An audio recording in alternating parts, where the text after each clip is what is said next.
नमस्कार बालमित्रांनो. सुनंदा आजीच्या गोष्टी या यूट्यूब चॅनेलच्या सीझन 6मध्ये तुमचं सर्वांचं खूप खूप स्वागत. तुम्हाला आठवतात का ते दिवस जेव्हा लोकांकडे मोबाईल फोनच नव्हते?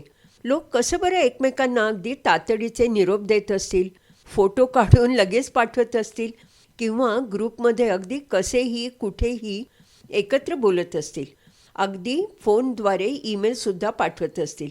पण हे शक्य झालं आहे ते मोबाईल फोनमुळे आणि त्याहून पुढे जाऊन स्मार्टफोनमुळे. आज आपण त्याचीच माहिती ऐकणार आहोत.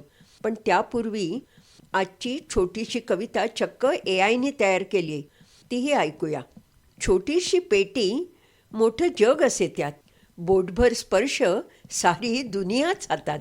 व्हिडिओ, गाणी, बोलणं ही क्षणात, तंत्रज्ञानाचा आविष्कार आजच्या आमच्या जीवनात. एका जागी ठराविक ठिकाणी फोनचं कनेक्शन असायच्या ऐवजी आपल्याला जर चालता बोलता अगदी पाहिजे त्या ठिकाणी आणि पाहिजे त्या व्यक्तीशी संवाद करणं गरजेचं आहे किंवा जरुरीचं आहे, अशी महत्त्वाकांक्षा निर्माण होत होती. आणि त्याला मूर्त स्वरूप दिलं मोटोरोला या अमेरिकेतल्या कंपनीने 1973मध्ये. आणि मग जणू चालत्या बोलत्या फोनचं स्वप्नच साकार झालं. एका नवीन तंत्रज्ञानाची मुहूर्तमेढ रोवली गेली. मोटोरोला कंपनीतील मार्टिन कूपर या संशोधकांनी असा फोन तयार केला. त्याचं मॉडेल होतं डायनाटॅक 8000X. वजन म्हणाल तर जवळजवळ 1 किलो. आकार एखाद्या विटेसारखा. बॅटरी लाईफ फक्त 30 मिनटं. पण ती बॅटरी चार्ज व्हायला लागायचे जवळजवळ 10 तास. आणि किंमत म्हणाल तर ती खूपच जास्त, म्हणजे त्यावेळचे $4000. अशा या फोनचं प्रोडक्शन मोटोरोला कंपनीनेच सुरू केलं. पण प्रोडक्शन स्ट्रीमलाईन व्हायला जवळजवळ 1990 साल उजाडलं. नंतर सिमेन्स ही जर्मनीमधली कंपनी पुढे सरसावली. त्यांनी मोबाईल फोन जो तयार केला तो एखाद्या ब्रीफकेस एवढा होता. एवढा मोठा फोन बाजारात घेऊन वावरायचं कठीण होतं. पण तरीसुद्धा दिमाखाने काही मोठे लोक ते जवळ बाळगायला लागले. पण त्यानंतरचे मात्र फोन आले ते मात्र हळूहळू आकाराने लहान लहान होत गेले, कॉम्पॅक्टसुद्धा झाले आणि अर्थातच त्यामुळे वापरायला सोयीचे झाले.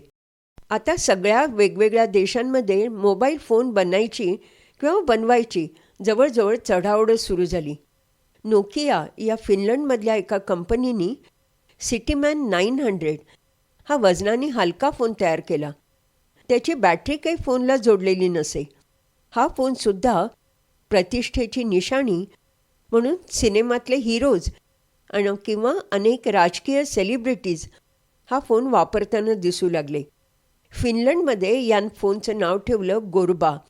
अर्थातच general secretary Soviet Union of Russia Gorbachev Mikhail यांना हा फोन सन्मानपूर्वक 1987मध्ये अर्पण केला गेला. अनेक मोबाईलच्या कंपन्या अनेक मॉडेल्स तयार करत होत्या, अनेक फीचर्स त्याच्यामध्ये ॲड करत होत्या. सिमेन्सने काय केलं तर फोनच्या डिस्प्लेवर डायल केल्यानं नंबर टाकायला सुरुवात केली. म्हणजे ही टेक्नॉलॉजी त्यांनी फोनमध्ये इंट्रोड्यूस केली. टेक्स्ट मेसेजसुद्धा पाठवता यायला लागले. आणि मग नंतर मोटोरोलानी हीच फीचर्स ठेवून माउथपीस फ्लिप करून एक स्टायलिश फोन बाजारात आणला. आता मात्र खरोखरच अशा या मोबाईलची बाजारपेठ खूपच वाढायला लागली. फोन तयार करणारे कारखाने प्रगत देशात मोठ्या प्रमाणात आपलं बस्तान बसवू लागले. मोबाईलच्या उपयुक्ततेमुळे त्यांचा खपही मोठ्या प्रमाणात वाढला. आणि मग अचूक जागाचं लोकेशन समजण्यासाठी GSM जे global positioning system for mobiles कार्यरत झाली. आणि मग जग खऱ्या अर्थाने जवळ आलं. नंतर नोकिया कंपनीने फोनला कीबोर्डसुद्धा जोडला. फोनचं मॉडेल होतं कम्युनिकेटर 9000. ईमेलचा समावेशही फोनच्या फीचर्समध्ये झाला. इंटरनेट मदतीला आलं आणि एखादं छोटंसं ऑफिस आपल्या तळहातावर साकार झालं. फोनही एकीकडे रंगीत आणि स्टायलिश व्हायला लागले होते. अँटेनाचा आकार कमी झाला, फोनची किंमत कमी झाली आणि हळूहळू फोन हा लोकांच्या गळ्यातला ताईत बनला म्हणायला हरकत नाही. मग नंतर 3G 4G हे नेटवर्क असलेला जगभरातली माहिती कमालीच्या वेगाने हाताळणारा आपल्याला अचूक ती माहिती वेळेत पुरवणारा आणि त्याचबरोबर संगीत, उत्तम कॅमेरा, कॅल्क्युलेटर, कॅलेंडर आणि करमणुकीसाठी वेगवेगळे गेम्स यांच्या साहाय्याने मोबाईल आपला अगदी मित्रच बनून गेला. नंतर आले ते स्क्रॅच प्रूफ आणि वॉटरप्रूफ फोन्स. म्हणजे त्या फोनच्या पृष्ठभागावर कुठचा ओरखाडा उठत नसे किंवा पाण्यात पडला तरी त्याच्यावर काही परिणाम होत नसे. आणि त्यातच 2007मध्ये स्टीव्ह जॉब्स यांच्या तल्लख बुद्धिमत्तेतून साकार झालेला आयफोन आणि 2008मध्ये गुगल कंपनीने काढलेला अँड्रॉइड फोन, दोन्ही फोन्स एकमेकांना अगदी तुल्यबळ ठरले. सर्व फीचर्स दोघांनी आपल्या आपल्या फोनमध्ये आत्मसात केली आणि आधीच्या सर्व फीचर्सच्या बरोबरीने आले ते जागेचे नकाशे, घड्याळ, अलार्म इत्यादी अनेक अत्यंत उपयोगी वस्तू, किंवा आपण त्याला म्हणूया अनेक उपयोगी फीचर्स.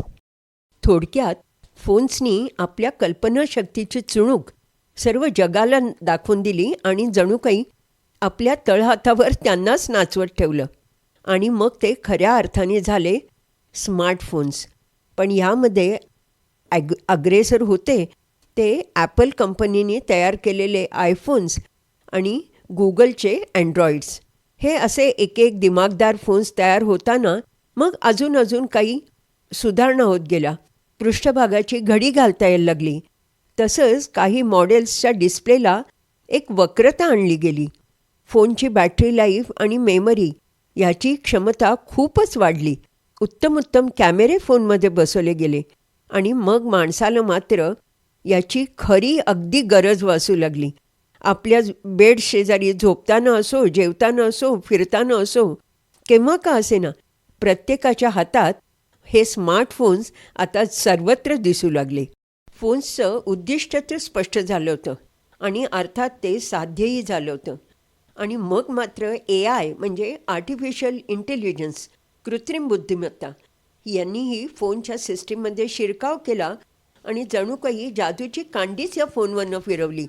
मग पारदर्शक डिस्प्ले, फोल्डिंग डिझाईन्स, कधी म्हणजे अगदी कागदासारखे गुंडाळता येणारे फोन्स, तर कधी अगदी अंगठीसारखे आपल्या बोटात सहजपणे घालता येणारे फोन, असे वेगवेगळे आकाराचे फोन तयार व्हायला लागले. आणि हे सर्व करताना शास्त्रज्ञांनी महत्त्वाचं एक काम केलं, म्हणजे पर्यावरणाचं सुद्धा भान ठेवलं. काही कारणांनी जर फोन स्क्रॅप केला तर फोनचं सर्व मटेरियल हे रिसायकल करता येऊ लागलं. म्हणजेच तेच मटेरियल पुन्हा पुन्हा वापरता यायला लागलं. तर मित्रांनो, असे हे स्मार्टफोन्स आमच्या समोर, आमच्या पिढीत म्हणजे 20व्या शतकात त्यांनी पाय रोवले आणि 21व्या शतकात वेगाने प्रगत तंत्रज्ञान वापरून सर्वांना उपयोगी पडेल असे स्मार्टफोन्स तयार केले. धन्य ते शास्त्रज्ञ आणि धन्य त्यांची ती कल्पनाशक्ती. तुम्हालाही आता वाटत असेल एखाद्या वेळेला की या फोनमध्ये मी अजून काय करू शकतो. नक्की त्याचा विचार करा, कुठेतरी लिहून ठेवा आणि त्याचाही प्रयोग तुम्हाला करता येतोय का बघा. तर मित्रांनो, आता संपूया गोष्ट या स्मार्टफोनची. आपल्या फोनकडे आता थोडं वेगळ्या विचारांनी, वेगळ्या दृष्टीनेही बघायला लागा. आता मी खरंच इथे थांबते. चॅनेल सबस्क्राईब करा, गोष्ट शेअर करा, अनेकांपर्यंत पोचवा. भेटूया लवकरच. तुम्हाला सर्वांना नवीन वर्षाच्या अनेक शुभेच्छा. धन्यवाद.